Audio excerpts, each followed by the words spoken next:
I hope everybody's comms are working appropriately, and you can hear everybody, and everything is working correctly. So I'm Martin Houth. I'm the director of the National Centre of Excellence for Food Engineering here at Sheffield Hallam University. And this is the first of a new series of seminars describing the research that is ongoing at the centre. We're a growing research centre focused on food engineering and its applications to food processing and food manufacturing. Clearly having a link from the product itself, the ingredients, and all the challenging processing steps to deliver nutritious food, economically and environmentally sound products for the nation. We work as researchers and scientists, investigating individual topics around food processing, food engineering, and we work with funders, but particularly working with companies to actually support them in their developments of products and processes associated with food and drink manufacturing. So we have four main research themes. The first of those is called Feeding a Growing Population. It's led by Bipro Dubey, and that's very much about the efficient food processing and the techniques of manufacturing. The second is called Healthier Lives. That's led by Caroline Millman, who's attending the seminar with us today. And that's very much about developing and understanding the way in which food processing provides and produces nutritious food for us all. The third one is Digital Connectivity, led by Alex Shenfield, and that's about the actual control systems, the instrumentation, the use of artificial intelligence, and broader digital connectivity to understand how to actually control and manipulate products and processes throughout and across the supply chain. And lastly, we have food system sustainability, led by today's speaker, Xinjun Sui. This is very much about the techniques used to actually deliver food sustainably, to deliver food economically, and very much delivering with a minimum of environmental impact. But today's talk is very much around a particular area of interest and research, science that Xinjun is looking at, and as the seminar describes, it is titled The Granular Flow Around Obstacles, Experiments, Simulation and Theories. So we'd hope we have an interactive presentation. If you have any questions, queries that we can actually take and present to Xinjun at the end of his presentation, please put them in the chat, and we'll take those up at the end of the presentation. So Xinjun, over to you. Right, okay. Thank you, Martin, for the introduction, and also thanks, Bryony, for organizing the meeting. And also it's great to see all of you joining this today's seminar. My background, my name is Xinjun Sui. My background is pretty much from the aerospace engineering, but now I try to apply this kind of knowledge and skills into this food engineering. In particular, it's quite interesting to see how we can link some two quite kind of distinctive areas together. So the idea is really to demonstrate maybe some fundamental areas of the understanding, and then later on in the long-term future plan, possibly we can see the hope where we can directly apply our method. So let me just switch my screen, share with you. As Xinjun is switching his screen, just a quick reminder that we're going to record the presentation. So if anybody's got cameras on, then it might be best to switch them off. And we'll be able to distribute the presentation afterwards, and we'll provide some links in the chat for you to actually understand where you could revisit the presentation if you so wish. Thanks, Xinjun. Okay, thank you. Right, okay, let me share my screen. Right, okay, I hope that is work. And I think the trouble is once I share my screen, I won't be able to see myself. Okay, hopefully should come out. Can you see it now? Yeah, just that's it. Yeah. Okay, That's it. wonderful. Yeah, I don't know what happened to this Zoom, but I cannot see myself. As I said, today the idea is just try to demonstrate how we can apply my study in the granular flow area, and then later on we can apply to the food engineering. See, for example, like a rice milling process. So for this kind of a granular flow, and possibly we can think about a lot of kind of experimental and a lot of practical and also natural kind of examples. So therefore, this is going to be the outline for my today's kind of a session. I would like to first give a brief introduction to granular flow. And in particular, I'm going to pick up some kind of a rather typical analogy between a classical, say, for example, aerodynamics and also granular flow phenomenon like shock wave.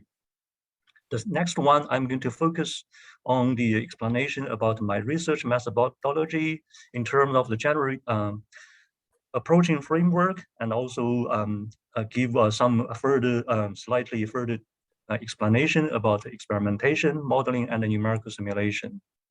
So the next, I'm going to present some examples we are doing at the moment, also some examples we did in the past about granular flow around obstacles, different kind of obstacles. We can see a different kind of fluid mechanics phenomena being generated. We can see the how it can be compared between simulation, experiment, and also theory. So the last, and I will leave it to the question and answer, and then we can discuss maybe have a kind of rather open discussion about the future work as well.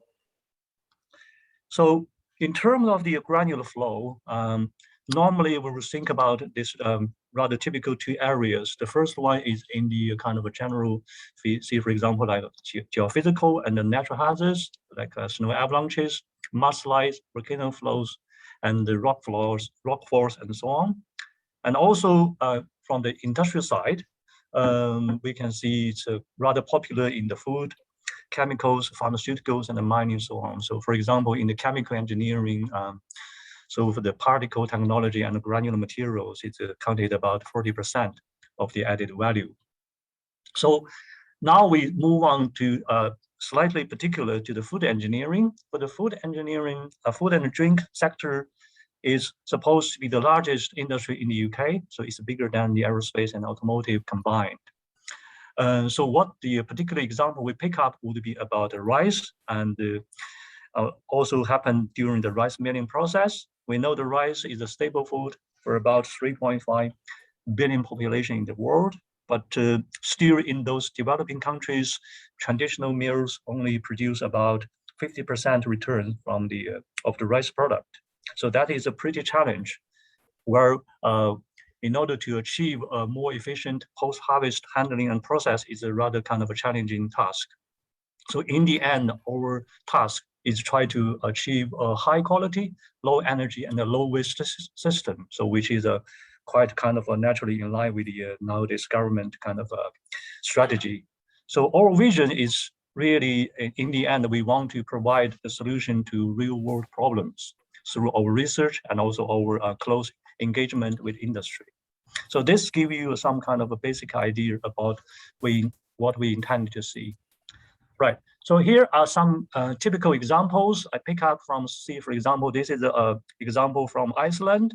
So there was a disaster during 1998, killed about 26 people. So later on, people decided to put a deflecting dam. So this is a kind of small town down the mountain. So this is one of the example. There's another kind of example, again, in another area in Iceland, where they have a different kind of catching dam. And also, if you want to measure the particular kind of data for the snow avalanches, this is some kind of structure put up. And again, by understanding how the flow moving against obstacles is quite important. And for example, in our industry, like a rice milling process, this is our milling machine provided by the cool mill. And then this is going to be the milling chamber. We have the particular geometry here. And from the top, we might put this kind of, say, for example, the paddy rice or maybe the brown rice into it. In the end, we want to generate a kind of a good quality of the kind of white rice with the less broken rice as well. So this is the kind of a whole process. And during this process, once the rice, say, for example, pour into the kind of a chamber, it will also generate a similar kind of phenomenon like shock wave. So these are some kind of background behind the granular flow, why the study of the flow around obstacles is of particular interest. I think, as I said, my original background is coming from the aerodynamics, where we have a rather typical phenomenon like a shock wave. So in our aerodynamics, if it is the supersonic flow, say for example, around a circular obstacle, and then this will generating a bow shock wave. So through this bow shock wave, we can see those typical flow properties like pressure, density, temperature going to have a jump. So this is what is kind of interpreted by the shock wave. So in order to see this shock wave, the flow has to be a compressible flow. So that is kind of a measure for the people if you got any background with the aerodynamics. But on the other hand, we can see a similar kind of phenomenon in the granular flow. Say, for example, if we have a slight similar kind of a cylindrical kind of obstacle like a cylinder, and once the in this kind of a granular flow, one important kind of assumption is that it is an incompressible flow. But for this kind of flow, it's still moving at a equivalent, a kind of supersonic speed. Normally in the granular flow, we don't call it supersonic, we call it a supercritical, which is defined by the Frost number. And in this kind of similar situation, we can see a very, very similar kind of a flow pattern like shock waves. At the supersonic, you can see this bow shock, a different kind of shape. And again, through this kind of a shock wave, we can see this rather kind of a jump of the flow property, like a flow thickness, flow velocity, and so on. So those are something we try to bring this kind of analogy between those two phenomena. So the reason why we bring that is, on one hand, in the aerodynamics, normally you will find it's very difficult to measure accurately the shock wave, but in the granular flow, maybe you can quite easily to do that from the example. See, this is another kind of example. If you have a supersonic flow, see, for example, Mach number 3, if you have this kind of wedged obstacle, it can generate a shock wave as well. So again, it has a similar kind of a phenomenon. Again, in this kind of incompressible granular flow, if we have a similar kind of flow number, like greater than 1, we will see some kind of, we call attached oblique shock, which is generated in a similar kind of pattern. Again, through this shock wave, we can see the jump of the thickness and also the velocity. So here you can see we pick up two examples. One is the sand, it's quite a fine particle. Another is we call a 100 and 1,000 sprinkles. Possibly some of you may be familiar when you use this to decorate your cake, right? But it's a very nice kind of a particle to start with. So we will explain later shortly. So those are some kind of interesting analogies happened between aerodynamics and also our granular flows. So using some of you may ask, why do you want to study those phenomena? I said, those phenomena are very important, not only in terms of the application, they also offered a very important kind of a theoretical understanding, and also as well as a kind of a benchmark solution.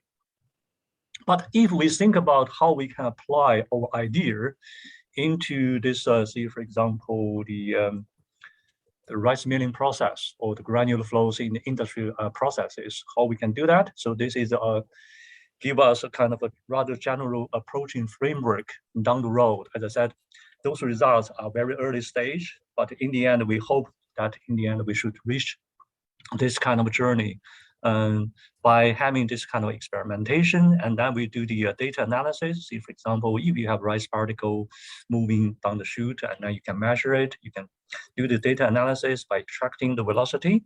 So those kind of data analysis will provide a very important input in terms of the parameter which can feed into our simulation, where we can use a different kind of model to do the simulation. Here I give you two examples. One is based on what we call a discrete element method. Another one is based on this shallow water type of the granular flow. So we can use a different kind of a simulation to simulate this process. In the end, this should be a grade. If they are great, and then we can use our simulation methodology to extend to this kind of actual simulation. See, for example, like this rice particles inside a tumbling box, inside the milling chamber, and see whether it can produce a more realistic solution. And then through this kind of further comparison, and then we can seek a further improvement. So this will become a rather iterative process for this simulation, modeling, and experimentation. So after we have a rather kind of solid understanding of this kind of whole process, in the end, we should reach this kind of a real-time simulation in order to achieve some optimal design, control, and operation of the industrial process. So this is a basic idea behind our approach and framework. Yes, so we started with our experiment. So we started with a rather typical, rather not too difficult experiment. This is called a Chute flow experiment. This is the I'm just this room. I'm just sitting in this room, and my chute is just beside me. And then we have this chute, and then you can this is kind of control the inclination angle. You can see the inclination angle can change, and then to see how the gravity is going to impact on it, you can have a different obstacle into it. And also for this kind of a basal surface, it can be replaced by different kind of materials. See, for example, this is a kind of we call it abrasive belt used in our milling machine. This is going to be one of the rice we stick on the surface. We want to see how the rice going to be interacted with each other. So you can see, depending on the different surface conditions, the flow and the condition will be different as well. So and what we are going to use is what we have used is this high-speed camera, where we can take this kind of rather detailed recording of the flow pattern, and then later on we can process and analyze the data, providing some kind of key information. So this is really the basic idea behind the first step. I said this is rather the first step where we can start doing our experiment. The next thing is really talking about the modeling. As I said, at the moment in this kind of granular flow, there are two main areas of doing the simulation. One is based on this kind of a traditional continuum model. This example, I pick up the depth averaged granular model. It's a relatively simple, but it's already quite kind of effective. And one of the major kind of assumption is about the shallow water assumption, which means we are assuming that this kind of longitudinal length is going to be much bigger than the height of the flow. So therefore it's treated as a shallow water. So therefore, in the end, we only study the flow pattern within this kind of two-dimensional kind of a coordinate system, where we have one velocity down the slope direction, another velocity across the slope direction. The velocity in this height, flow thickness, and have been kind of averaged. So this is the reason why we call it depth averaged granular model. Even so, but the key thing is that we are going to consider the source term. The source term is not only consisted of the gravity, it's also having some kind of rather complicated approach. We call it mu-I rheology, but generally speaking, if you think about Coulomb friction, it could be just simply tangent delta, which is delta is the friction angle. So this is one of the model, and then we use that. This y is corresponding to the continuity equation. This is going to be corresponding to the momentum equation. And see on the right-hand side, you can see this part contributed from the source term, which is consisted of the gravity and friction. And also this part is a further kind of improvement to consider the variation of the height of the thickness. So this kind of model can be extended to the both supercritical and the subcritical flow. So this is a kind of we just have this kind of a recent paper published. So this is one of the model. As I said, the second model is another kind of rather kind of at a kind of, we call it a micro structure level of the granular materials when it's moving. So that means it's going to be to dealing with each particle in terms of its dynamic kind of a behavior, where you're going to have this kind of it's actually a Newton's second law, but this is describing the translational motion of the particle, which is this is the gravity. Those are the normal force if you consider the interaction between two particles or even more particles. And then this is meaning the force in the tangential direction. These are some kind of additional forces could be added depending on your kind of actual problem. So this is about the translational equation of motion. This is about a rotational motion where you have this kind of a torque, and then in the tangential direction plus the kind of a radial direction or in the normal direction. So imagine in our simulation, in the DM simulation, for each particle, you're going to tackle those two kind of problems. So you can see there's a kind of a lot of kind of modeling details and large kind of parameters need to be used. So at the moment, as I said, we just stress that we use Siemens Center CCM to do this coupled CFD-DM approach as well. So those are the two mainstream of the simulation method. One of the challenge in terms of the shock wave, as I said, for the shock wave is quite interesting, both in terms of the application and also the series.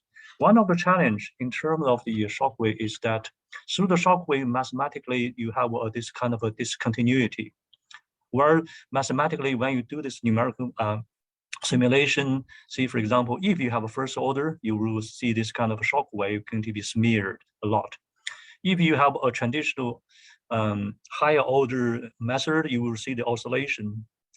So, but what we are going to use is a rather kind of not so new, because it's already started from 1983. The time flying so fast, but it's called a total variation diminishing method, which means that it can improve the resolution through the shock waves quite dramatically. That is the mainstream of the method. But again, you are depending on the different kind of method, and in the aerodynamics, we have a rather traditional, we call it based on the upwind method. But in our study, we use this kind of a central method, so which is developed during 1990. So that is because of the nature or difficulty of the shallow water equation. Okay, so it's rather explicit. So these are the simulation. But in terms of the simulation setup, what we're going to do is this is give us a kind of a rather a simple diagram for our chute, where for this chute you have the hopper, you release the flow, and then see, for example, if there's a cylinder, you see this kind of flow pattern, shock wave, and also the flow downstream. So we are going to use the camera using different angle, try to take the photo, take the picture. And then what we are studying focused would be on this roughly 330 millimeter around this cylinder. We don't need to take all the areas, so that will save a lot of computational time. So how we can do this? In terms of the continuous simulation, like those kind of model, shallow water type model, we need to produce a generator mesh in the two-dimensional, and then what we really focus would be on this region. So this region is corresponding to, see, for example, 330 millimeter, and then in the cross-slope direction, we have this kind of a roughly 200 millimeter. That would be wide enough. Imagine if you have a shock wave generated, those areas can be treated as a far field, which means it's the existence of the obstacle won't affect the this kind of the boundary condition. So this is going to be a similar kind of implementation in our discrete element simulation, where for this kind of the same kind of location, we will provide the same inlet condition, like a flow height is 15 millimeter. We measured through our experiment, and the velocity, again, from our data analysis, we provided is roughly 1.15 meter per second. And then here in our DM simulation, you need to produce this kind of what we call a mass flow rate as an injector. So injecting the particle continuously. So this is going to be give you a picture. So this is the reason why we need to have experimentation. We need to do the data analysis to provide those kind of results. And the next thing is, let's see how good they can, when we provide those simulation into our two models, one is a Continuum, one is the DEM simulation. Let's see how good it is. So this is, again, before we move to our simulation, just give you some idea about the parameters and conditions, which is used for our discrete element method. For our continuous simulation, it's rather simple. It doesn't need to require this detail of the parameters. But in particularly, see, for example, like this kind of basal friction, I'm going to explain slightly later. But as I said, the particle we are using or we start from is we call it 1,000 and 100,000 wrinkles. It's a rather spherical particle, or have a nominal diameter, which is 1 millimeter, which is quite ideal for our simulation. Yeah, so there's a kind of long list for those kind of parameters in order for you to do the simulation. As I said, see, for example, how we do the data process after you do the experiment. So this gives you some example. So we do the flow around the obstacle. It's rather transparent. You can see this is the kind of cylinder. And then we have the flow being kind of a flow field be measured, and then we processed. So this is the velocity field you got. And then we extract the flow distribution. So this is corresponding to the free surface, which is slightly higher. And then we extract the flow speed on the bottom. And then we got this kind of a velocity field. And in the middle, we can average. We got this averaged velocity field. And then using our continuum model, we developed a mathematical kind of method to be able to determine, say, for example, if you have this velocity profile, and then what this corresponding, say, for example, basal friction would be. So it's quite nicely, if you look at, see here, it's corresponding to 330 millimeter, roughly slightly longer. But you can see for this one, we can have a rather consistent basal friction to be obtained, which is given here, okay? Which is given here. We can expand a similar method if you have a different kind of particles as well. So this is how we started with our processing of the data. So this is one very important part. Right. So this is the comparison between our experiment and the simulation. So in our simulation, this is the experiment, this is our simulation. If you want to see how consistent the time scale would be, you need to do some calibration. This is what we did. So we pick up this one. We look at this kind of snapshot and then see the particle just about to impinge on the front of the cylinder, and then in our simulation we pick up the same one. So therefore we started from here as a benchmark point. So this is corresponding to a time, see, for example, 0.088 second from our simulation. After that, we just do this kind of a natural follow-up. See, for example, if it's about 0.1 second later, and here we will see this one, this kind of snapshot, and then in the simulation we can see this snapshot.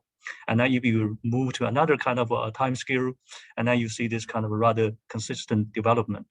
So this is about a run-up, which means you have the inflow and then impinge, the granular flow impinge on the obstacle, and then it's going to be, the height going to be increased before it's become a steady state. This is what we call the run-out, which means from the inlet you stop injecting the particle, and then it become a kind of a, this upstream flow become a kind of a reduced.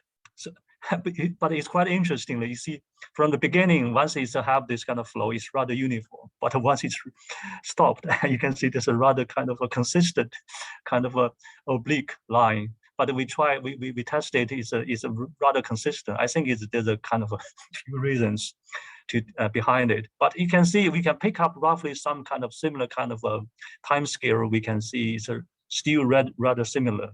One of the interesting phenomena what we obtain would be like those kind of a shock wave.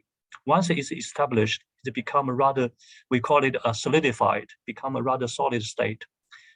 Even during the run out, it's become rather stationary. If you look at those areas. If you see, for example, you got snow avalanches, you put people here and the people will be kind of safely protected. So this is kind of quite interesting example. I try to make it kind of in between within this 30 minutes.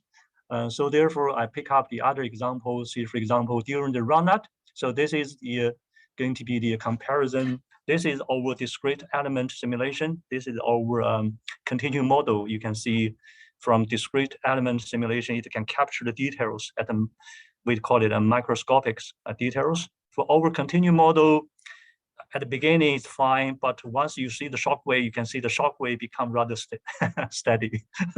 But for all the rest, see, especially for this kind of extended region, this become kind of rather quite different, okay, quite different. So this is about the run-up to the steady state. During the, also if you look at this kind of comparing the run-up from the overhead, you can see a similar kind of pattern, see how the shock wave developed. And also see, this is called a granular vacuum, how the granular vacuum going to be compared.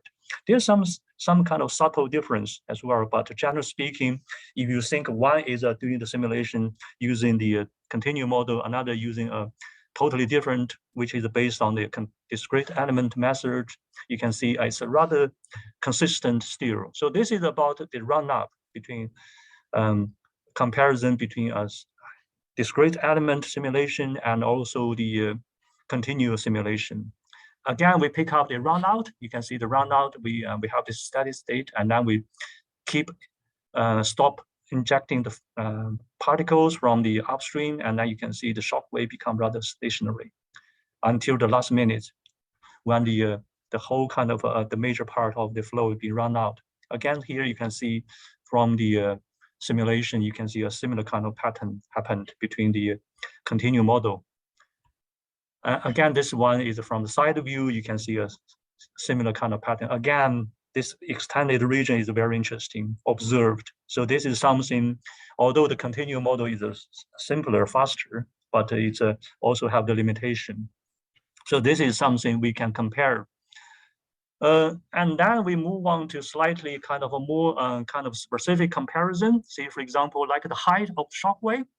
And this is the reason we try to echo our topic, which is between experiment, simulation, and theory. Say, for example, this is our experiment. We pick up those points. So those kind of a scattered point. And then from our continuous simulation, we can see this continuous simulation moving here, and I have the jump, and then this height, shock height, is a little bit overshoot. And then this is our DM simulation, and we have a different kind of a setup, but generally speaking, DM simulation agreed in the end quite well. And also, we pick up some theory based on our continuum model. If we use some theory, we can see this is our theoretical value, which is quite close to our experiment as well. So generally speaking, I said it's rather reliable, both for the simulation, for the in terms of the continuum model and also discrete element model, although there's some kind of discrepancies, but it's expected. So this is one of the example. Again, you see this in terms of the granular vacuum. This is another very interesting area. This is going to be the experiment. We pick up the points, and then those kind of flooded region is going to be our continuous simulation. Those dashed line corresponding to our discrete elements simulation, we can see they agreed quite well as well. So this is about our granular vacuum. So this one, I would like just to show you some kind of a rather simple kind of the detail of the simulation. You can see we started slightly different, so therefore we make a little bit kind of a delay. So therefore let them to be able to roughly to be synchronized. Once it's impinged on the surface, you can see those kind of shock wave. Yeah, it's quite interesting from the simulation. You can see there's a kind of a rather detailed, slightly different kind of development. But here you can see the shock wave become rather stationary. And then once you stop injecting the flow, you can see it's become a kind of this shock wave still become undisturbed until the last minute when the majority of the flow run out. So this is a similar into this DM simulation. Yeah, so this is our one of the animation. I just have just about to finish. That's good. And then I would like to pick up some other examples, what I did in the past, other examples like as I said, the theory we developed through the granular shock study is quite useful as well. So some of you may be familiar. This is going to be the we call it oblique shock kind of diagram, where this is going to be the wedge angle. See, for example, the wedge angle, this one is going to be 20 degree. You can see this 20 degree. This one is bigger, 40 degree. And then this is going to be the shock angle.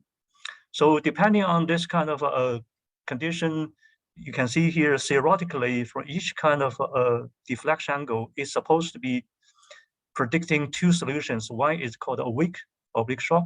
Another is called a strong oblique shock.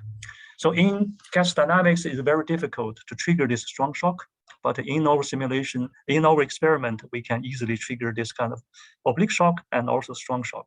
So that is one of the quite a significant development in our study. And also we can also confirm this from our simulation as well. Another one is about the, we can extend our simulation to see, for example, the snow avalanche simulation in the Iceland. So there's they provided us with this digital map, and then we do the simulation. So let me show you some kind of a simulation about the results. We can see the snow avalanches being kind of started from here, and then this is the deflecting dam, depending on this digital map. And then in the end, we can see the track, the development of the snow avalanches. So this is the historical record of the snow avalanches. If we provide a similar kind of condition from this inlet, we can see it's developed quite nicely from our simulation as well. Okay, so those are the, as I said, it's rather kind of a start of our journey. It's not, there's nothing to do. There's still a kind of long journey towards our end goal by applying our method to the rice milling process, or in general to the our granular flow study in the industry. So therefore, I will leave it to the maybe a slightly more discussion to our kind of question and answer. Thank you, Brian. Thank you. Yeah. Thank you, Qingling. Sorry, I've got Qingling's question in my mind.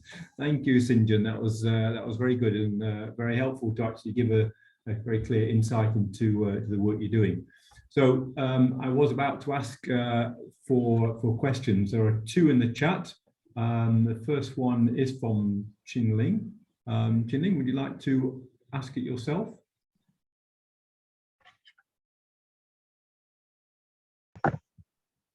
Okay, quick question. Let's have a look. What is it? Any difference between the shallow water model compared with the boundary layer theory?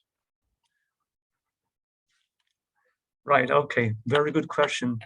I think the boundary layer normally we could have a laminar or turbulent, but now we're more interested in the turbulent. But in our shallow water, we still treat it as a laminar. The flow is rather laminar. In that case, it's more like the boundary layer sublayer, is it? Well, the trouble is within the boundary layer, you will see the velocity far in velocity increase. That's the key thing. Inside the shallow water, the velocity treated roughly as a constant. That's the reason why you have a depth average in terms of normal direction. I see. Thank you.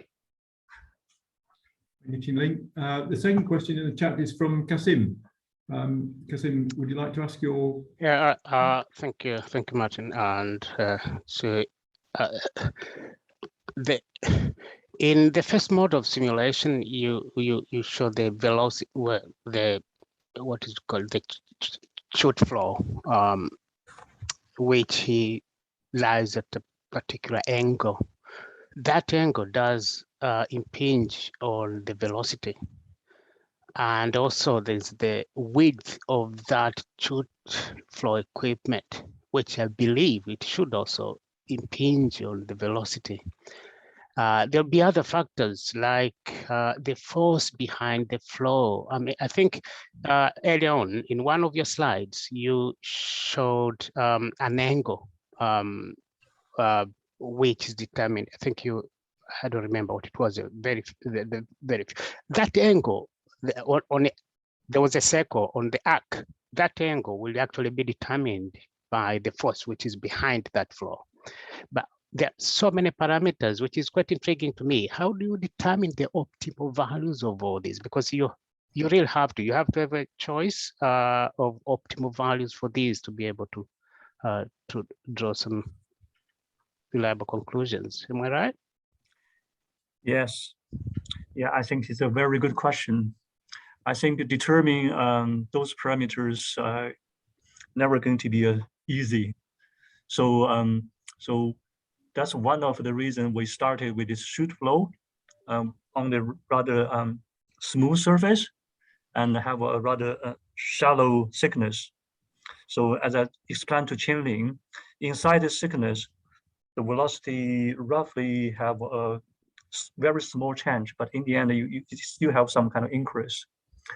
So that is the major idea. Behind this kind of height, we are going to depth average the velocity. So therefore, we only have a single velocity. It's depth averaged. So that depth average velocity, imagine from the upstream to the downstream, the velocity is going to increase. And then the thickness is going to decrease. This increase, decrease will be controlled by the mass equation and the momentum equation. So, yeah. True. Yeah. So that's actually the momentum. The momentum is determining the. Yeah. So because of that, we use the momentum and the mass equation to develop that long mathematical equation. So using that equation, if you know those kind of say, for example, inlet velocity, inlet thickness, you should be able to produce a kind of a velocity, theoretical velocity. We are adjusting this, say, for example, friction angle to make our measured velocity to be matched with our theoretical velocity. So therefore, for each kind of simulation, and then we need to make sure those kind of experiment and also the theoretical value to be matched in terms of the basal velocity. That is a key parameter. Otherwise, you will lose the accuracy. Yeah, exactly. Yeah. So presumably you do that thousands of times, or? Yeah. that is very interesting. That is a rather consistent, I will see, because if you set up your equipment, you will see it's a rather repeatable. Although you have slightly some randomness, it won't affect too much. Okay, thank you. Good question. Yeah, good question. Thanks, Kasim. We've got time for one more question, and Marjorie's got her hand up. Yeah, it's quick. So thank you for the presentation. Just using Kasim's question as a basis, did you think of using some, computational optimization techniques to in a quicker way test those different values for the parameters? Because there are, from what you are saying, you are just using the mathematical equations based on the physical characteristics of the space, but you could put those equations into a genetic algorithm, for instance, that the genetic algorithm could provide you with some suggestions of optimal value. So if you haven't and you want to talk about this, I can give you some ideas of how to do it. But yeah, it's a very classical application for this kind of computational optimization. So yeah, thank you again. Right. Okay. Thank you. I think that's one of the reasons why we have this kind of seminar. It's a shared idea. I think it's having a more theoretical or systematic approach to find this parameter. This is just one example of finding this basal friction. Indeed, there's a lot of parameters we need to find out. I think we need to work on that. And at the moment, or luckily, for that kind of fitting, normally we will do 2 or 3 times fitting should be fine. That's one of the reasons we only focus, see, for example, 330 millimeter, not too long. So therefore the kind of effect is rather local. So that is raised another question, another kind of interesting concept.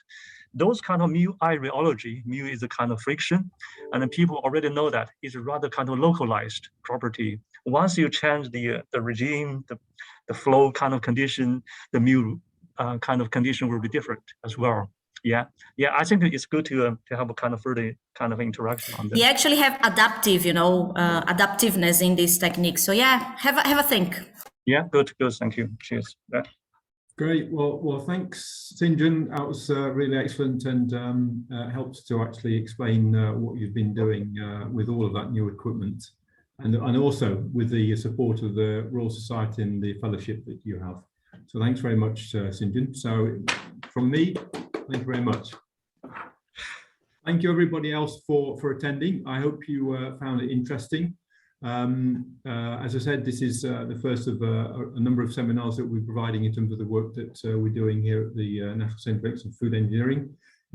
Thank you all for attending. You know where we are. If you actually need to find out more, do come and see us, to come and talk to us. Brian has put in the chat some of the links in terms of Twitter, the internet, and LinkedIn, where you can find out more information about the work we do or our contacts.